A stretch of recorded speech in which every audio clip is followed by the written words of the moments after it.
بسم اللہ الرحمن الرحیم۔ ایک دفعہ ایک اسپیکر جو ہے وہ اسٹیج پہ آتا ہے اور نہ بولنے شروع کرنے سے پہلے کہتا ہے کہ تمہیں تمہیں پتہ ہے۔ تو سب لوگ کہتے ہیں کہ ہمیں نہیں پتہ۔ تو وہ کہتا ہے کہ جب تمہیں پتہ ہی نہیں ہے تو پھر تمہیں بتانے کا کیا فائدہ۔ تو چلا جاتا ہے اپنی فیس فوس لے کے، اور دوسری دفعہ جب اس کو کچھ دن کے بعد وہ بلاتے ہیں تو کہتے ہیں کہ اب سب وہ پلاننگ کرتے ہیں کہ اب یہ کہیں گے کہ ہمیں سب پتہ ہے۔ تو وہ اسپیکر پوچھتا ہے کہ آپ کو پتہ ہے؟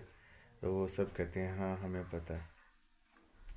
تو وہ کہتا ہے کہ جب تمہیں پتہ ہے تو پھر تمہیں بتانے کا کوئی فائدہ نہیں ہے۔ تو پھر وہ چلا جاتا ہے۔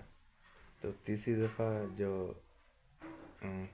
اسپیکر ہے وہ دوبارہ آتا ہے، تو وہ فیصلہ کرتے ہیں کہ آدھے ہم جو ہیں وہ یہ کہیں گے کہ ہمیں پتہ ہے، اور آدھے کہیں گے کہ نہیں پتہ۔ تو وہ اسپیکر کہتا ہے تمہیں پتہ ہے کہ میں کیا بولنے والا ہوں؟ تو وہ آدھے کہتے ہیں کہ ہمیں پتہ ہے، اور آدھے کہتے ہیں ہمیں نہیں پتہ۔ تو وہ کہتا ہے کہ جسے پتہ ہے وہ اسے بتا دے جسے نہیں پتہ۔ تو وہ ہر لحاظ سے وہ اپنے آپ کو بچا لیتا ہے، کیونکہ استاد جو ہوتا ہے وہ اس کو طریقہ یہ معلوم ہوتا ہے کہ کس شاگرد کو کس طرح ہینڈل کرنا ہے۔ تو ایک دفعہ اسی طرح ایک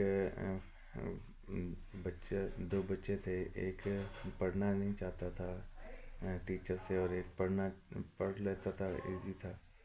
تو وہ نا بچے تو ٹیچر نے ایک ٹیکنیک استعمال کی کہ ان کو نا ٹافیاں دے کے جاتا ہوں۔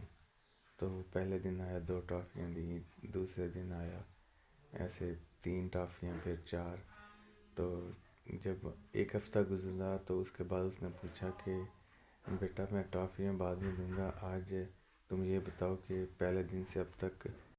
تو ایک بچہ وہ شرارتی ہوتا ہے، وہ کہتا ہے کہ آج یہ پوچھنے لگا ہے نا کہ کیا کتنی ٹافیاں ہو گئی ہیں، تو یہ آج یہ حساب کتاب شروع ہو گیا ہے، تو اب جو ہے نا یہ آج میتھ پڑھانے لگتا ہے۔